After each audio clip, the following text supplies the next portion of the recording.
Hey guys, how's it going? And welcome back for another Total War video with the Terminator. Today, I want to go through the latest update for Rome 2's Divide et Impera. The team have been working for months since the last update to get this ready. At least the majority of the things that are going to be coming with the new update are here for us to test out and check out and feedback. And today in this video, I just want to go through all these patch notes and let you know what I think are the most important bits and things that I think will make the biggest impact to your campaigns. So let's get right into it, guys. The first thing to be aware of is the beta is available here on the DEI website, which I've linked below, as well as on Steam. So if you go on Steam, you go on the workshop and you see the beta, you can subscribe to it, put it above your DEI mods, essentially in your load order, and make sure you have it activated to launch and get it working. The mod is compatible with any save games that you currently have. Any campaigns that you're running, you can still run them with this beta. And the only other thing to be aware of here is that any sub mods that you run with DEI are not compatible with the beta. So if you're running them, make sure they're turned off if you're going to test out the beta. Starting at the top, we have the supply system update. Now, the most important part of this for me is that the Army and Navy UI has a new button in the bottom left of your corner of your screen. You'll see a little button that essentially shows you how much supply is available in your local region. So you know exactly how many turns you have maybe before you start suffering attrition, instead of trying to like fiddle through the city and region UI cards to see where the supplies are and how much time you have. You can have this readily available here, which is very nice kind of quality of life change. The next thing to be aware of is supply storage and regional supplies. Basically, when you enter a region, you're going to start using supply storage first. But when that runs out, you're going to start using regional supplies, and these things replenish.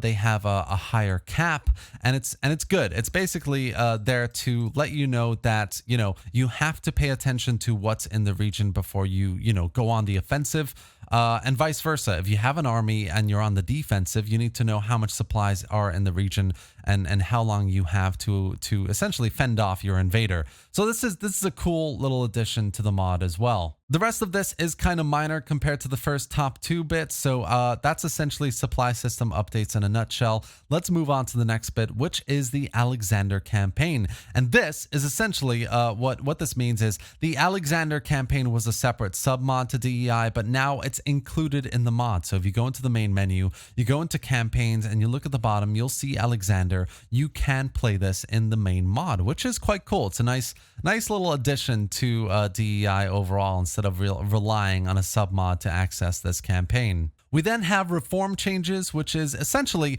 lots of factions across the campaign. Thracians, Illyrians, Armenians, Galatians especially have had unique reforms added to these factions rather than relying on Greek global reforms. Makes a big difference if you're playing with these factions, and if you haven't played with them, they're definitely worth playing now. I mean, these reforms are really fantastic for these factions, especially if they're there to make them more unique compared to, and bring them up to speed compared to the other factions in the mod as well. This is a really cool change from a reform perspective. Everything else here in this section again is like minor fixes that you can be aware of, especially this top one, which affects these changes affect multiplayer, which is a very nice change. It's nice to see that the DEI team are keeping multiplayer in mind as well. So yeah, if you're a big multiplayer player, this affects you a lot, basically.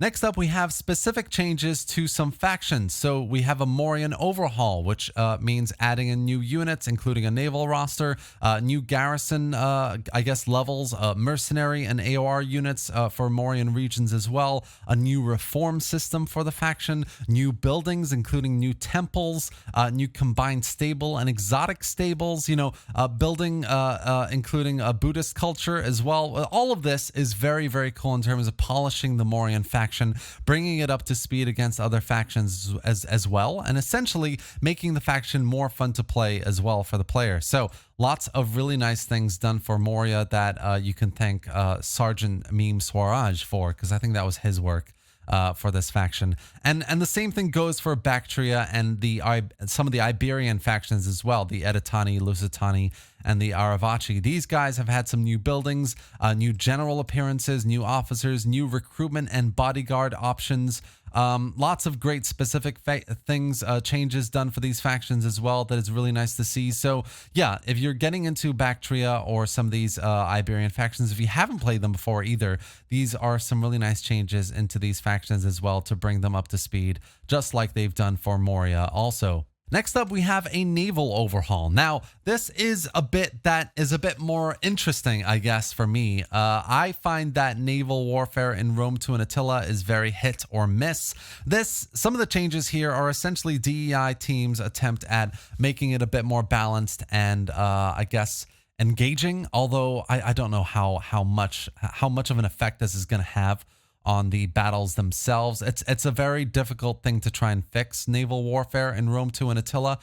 Too much of it for me is kind of broken, but hopefully some of these changes are interesting. I'm going to explore some of this and I'll feed back to you on whether they're worth it or not, worth playing naval warfare in DEI, but they are interesting. They're pretty good stuff. I mean, adjusted ramming damage and ship HP for all ship classes. This is major. I mean, this affects everything in naval warfare. So if you're getting into DEI, if you've largely kind of shrugged naval battles off as something you don't need to get into, maybe give it another try is basically my takeaway from this, because some of these changes are pretty major in terms of how they might play out. Next up, we have AOR and Mercenary Overhaul, which is essentially if you're playing any of the Britannic, Iberian, Gallic, Alpine, Celtic, Germanic, or Galatian factions, you'll find new AOR and mercenary units that bring them into line with their faction counterparts. Now, this is the most important part because over the last few updates, especially in the last update and this one,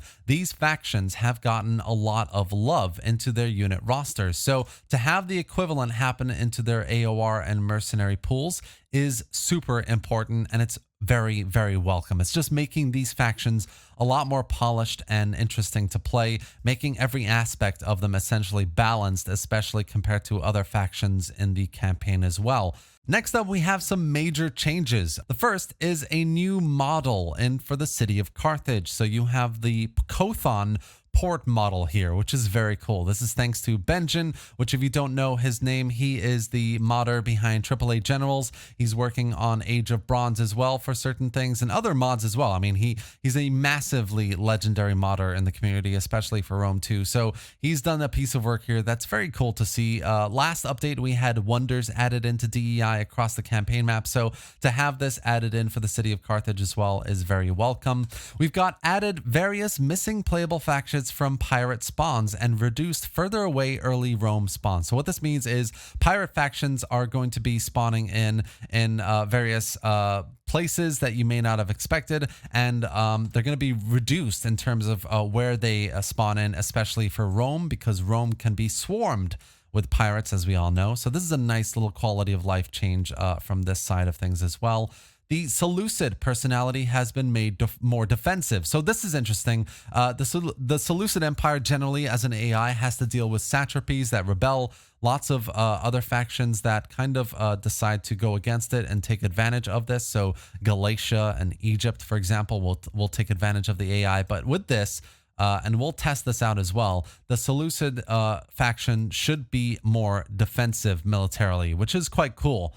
I think it'll make a big difference to the campaign balance as well, because often you'll find the Seleucid Empire is either completely crippled or it massively starts going on the offensive and taking over other factions. So this is definitely a major change to keep in mind. And then we also have the changed population class for all third-class cavalry units to second-class cavalry units. So what this means is basically the population that you need for third class cavalry has been changed to second class. And that means that, you know, third class is maybe a more like you might not have enough population to recruit these units. Whereas now that they're relying on second class units, you might have a lot more population to use them. It's basically giving you more opportunity to recruit these units that you might not have had enough population to recruit them with. So this is a very nice change as well. I'll go in there and test this out myself, but basically it just means that more cavalry units of the higher tiers are easier to recruit. So it's a nicer change, definitely. And then finally, guys, we have other changes and fixes. All of these are minor. They're a bit abstract in places as well. They're very specific to certain factions and regions and cultures and units. But the one that I'm going to mention here that I think is the most important is removed largest ship types from pirate rosters. And what this means is when you're going up against a pirate navy, you usually have a pretty heavy ship in that fleet, whereas now you're not going to be going up against that. It's more of a ragtag band of pirates that you're going up against, trying to raid your cities and your navies, etc., coastal lines and trade routes. This makes it a bit more manageable to deal with in terms of if you're dealing with lots of pirate navies. They're just a bit easier to defeat, especially if they're like attacking your coastal towns and you have a light garrison. This should be much easier to deal with. So that's the biggest change for me in terms of this section of the patch notes. And that's it for today, guys. DEI is an excellent mod that continues to get some love from the team. This update shows that, some factions are getting some fantastic updates to bring them up to speed. Some mechanics are getting updated to be more polished. And there are some other major and minor changes that we all need to be aware of. They have some big impacts into your campaigns, and it's super exciting. Some of the stuff is going to be super cool. So I'm going to be doing a live stream, by the way, of the DEI update this week, and you can tune in to have a look firsthand on how these impacts are on the campaign. And I'm going to go through as much of this as I can, so tune in when that comes up this week. Links to the beta and the Steam Workshop and to this DEI webpage are in the video description right now. You can also go on the Discord server, which I've linked below, to ask any questions and give any feedback to the DEI team. I'm sure they would really appreciate it. I hope you enjoyed this video, guys, and if you did, give it a like and drop any thoughts or questions in the comment section below. Subscribe for more Total War content, gameplay, and news, and thanks for watching, guys. I'll see you next time.